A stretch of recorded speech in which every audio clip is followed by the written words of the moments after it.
Nakalimutan nyo po ba ang passcode ng inyong Atome card? Ito po ang dapat nating gawin. Halimbawa po, may gagawin po tayong pagbabago sa ating Atome account. Tulad po ng pag-lock or pag-unlock ng ating card. Tulad po nito guys, gusto ko pong i-unlock ang aking virtual card. I-click ko na itong unlock. At ayan po, hingian na po tayo ng passcode. At kapag nakalimutan na po natin ang ating passcode, i-click lang natin itong forgot passcode. And then click po natin itong continue with SMS for OTP verification. You've been successfully verified. At dito po natin ilagay yung OTP guys na sinend ng Atome sa ating registered mobile number.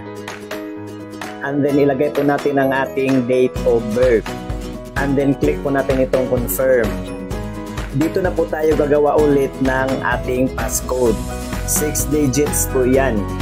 At pagkatapos po nating makagawa, ay i-retype po natin for confirmation.